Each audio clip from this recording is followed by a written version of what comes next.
예, 수요일 묵상의 시간입니다. 말씀으로 치장하지 말고 변화하라. 말씀으로 치장하지 말고 변화하라. 자, 이런 제목으로 오늘 묵상 함께 나누겠습니다. 어제 우리는 사도 바울이 골로새 교회에 전하고자 했던 가장 핵심이 되는 주제를 이야기하는 편지의 앞부분을 살펴봤습니다.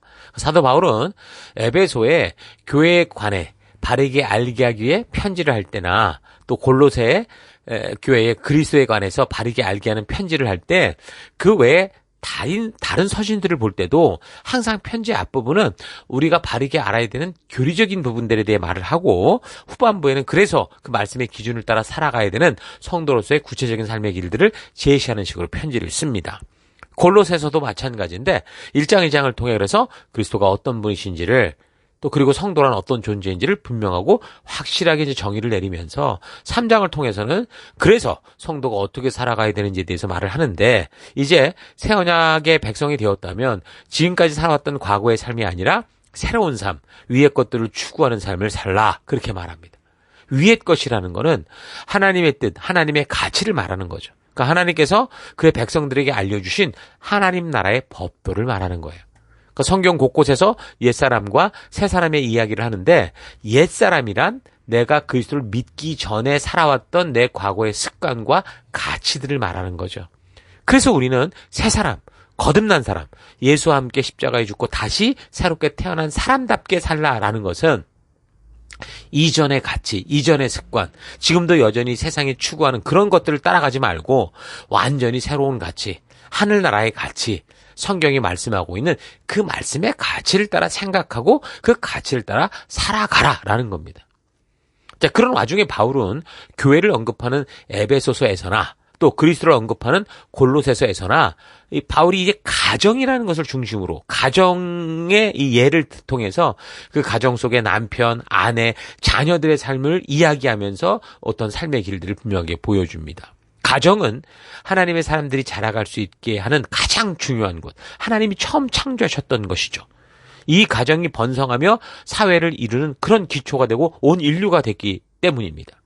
그러니까 우리가 살아가는 사회, 국가를 이루는 가장 기초가 되는 가장 그 요소는 바로 가정이라는 거예요.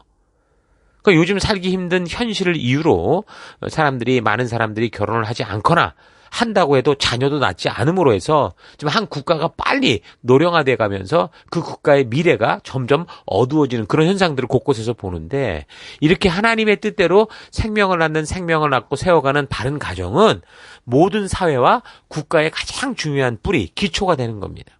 그래서 이 가정이 바르게 선다면 하나님의 창조의 법칙을 따라 순종한다면 결국 우리가 살아가는 사회가 온전하게 되고 국가가 온전하게 되는 것이기 때문에 사도 바울은 너무도 수많은 성도들의 삶의 그 어떤 다른 이야기들보다 이 가정, 누구에게나 포함되는 이 가정에서의 역할에 대해 핵심적으로 이야기를 하는 겁니다. 하나님의 복음의 기초를 둔 가정은 너무너무 중요합니다. 그 가정에서 사람이 태어나고 그 가정에서 그 사람이 말씀의 꼴을 먹고 자랄 때 그 가정에서 하나님 나라가 시작되고 끊어지지 않는 그 연결되는 그런 일들이 생기는 거죠. 사람들은 어려서 누구와 사느냐에 따라서 그 사람의 성격과 기질과 삶의 습관과 태도, 생각하고 말하는 기술들을 배우죠. 태어나면서부터 가지는 기질도 있겠지만 그런 건 드뭅니다. 그 기질의 바탕에 나를 책임져주고 많은 시간을 함께 거하며 교육하는 사람들에 의해서 뭔가가 형성되고 그렇게 인간은 자라가는 겁니다. 자, 그래서 믿음의 가정, 부모가 하나님의 뜻을 따라 살고 그 하나님 나라의 가치를 소중하게 여기고 삶의 기준으로 삼고 살아가는 그 믿음의 가정의 분위기는 그 다음 세대들로 하여금 하나님의 가치가 저들을 주도하는 그런 삶의 습관을 가지게 하죠.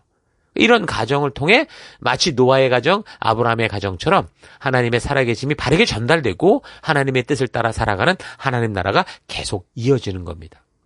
그런데 이런 아이들이 그렇게 믿음의 가정에서 자랐다고 해도 이제 학교를 가기 시작하면서부터 새로운 사회를 접하고 새로운 친구들을 만나게 되고 그래서 마치 소돔과 고모라에서 살았던 그 아브라함의 조카 그 롯의 딸들처럼 이 세속의 여러 가지 정보들을 듣고 경험하고 또 새로운 자아가 또 이제 형성이 되기 시작하죠. 그래서 말씀의 가치로 잘 이런 세상을 분별하는 그런 가치관, 그런 눈을 주지 않으면 이 아이들이 당연히 함께 많은 시간을 보내며 살아가는 친구, 그 사회로부터 그 세속의 가치를 자기도 모르게 답습하게 되는 거예요. 그래서 나중에는 아주 새로울 정도로 돌연변이적인 이상한 신앙을 가진 사람으로 변실될 수도 있고 교회를 떠나고 믿음을 떠날 수도 있어요. 롯의 딸들이 그랬잖아요. 소돔과 고모라가 하나님의 심판으로 멸망당할 때 하나님의 은혜로 이 가정이 겨우 살아날 수 있었는데, 그래서 하나님을 믿노라 하면서도 결국 위기를 그렇게 극복한 후에서의 살아가는 삶을 보니까 이 딸들이 술을 만들어서 아버지에게 먹이고 아버지하고 동침해서 자녀를 낳잖아요. 그래서 모압과 암몬 자손 이 족속을 만들어내는 거 아닙니까? 그러니까 엉뚱한 일이 벌어지는 거예요.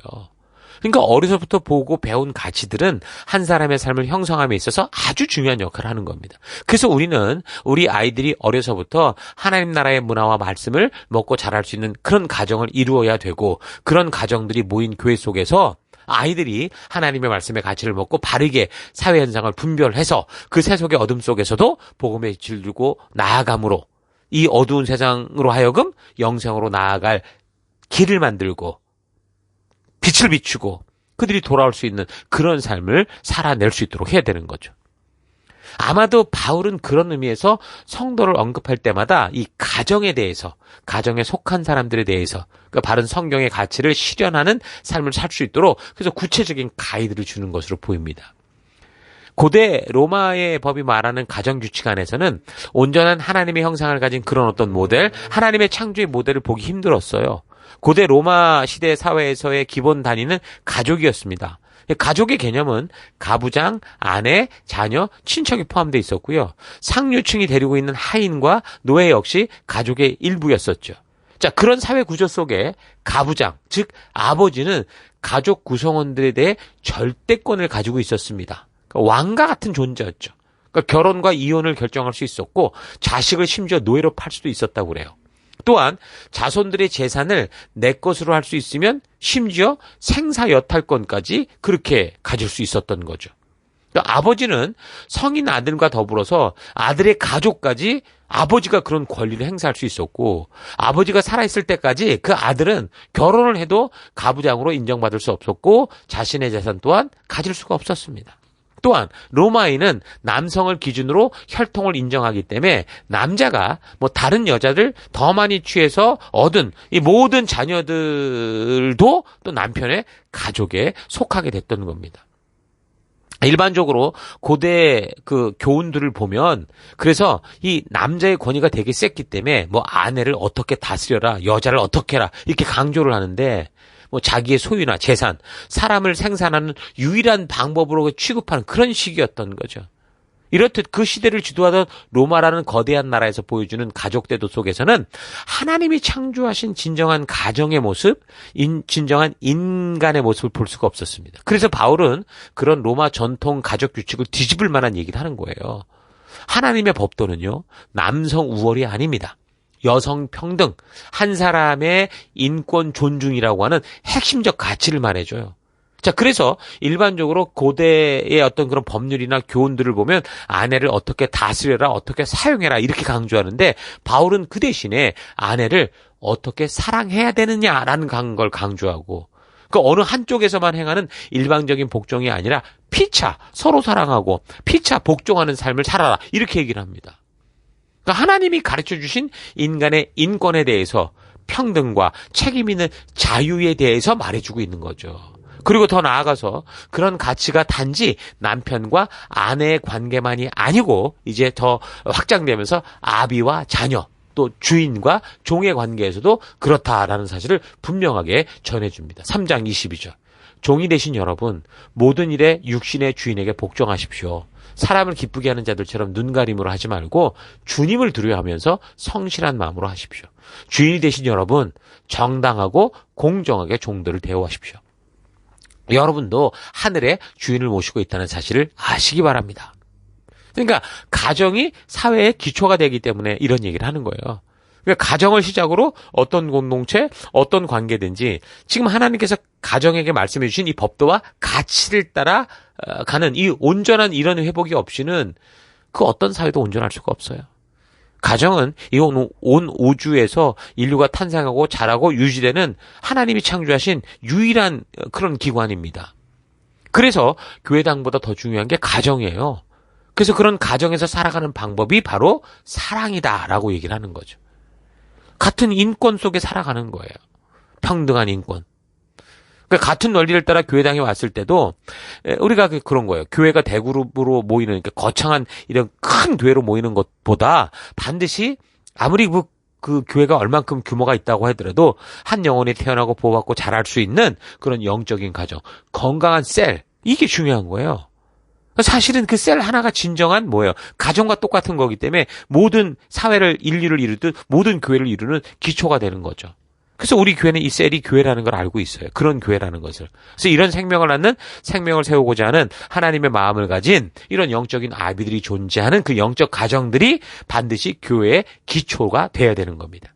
자, 그래서 그런 영적 가정들이 모여서 더 많은 한 교회당을 이룰 수 있겠죠. 그러면 그렇게 함께 모인 이 공동체 힘을 모아서 성령이 하나 되게 하신 것을 우리가 더 힘써 지키고, 또 예수님께서 우리에게 주신 그 사명에 더더욱 집중해서 복음 전하고 온전한 증인된 삶을 사는, 그래서 하나님 나라를 이루어가는 우리가 될 수 있는 겁니다.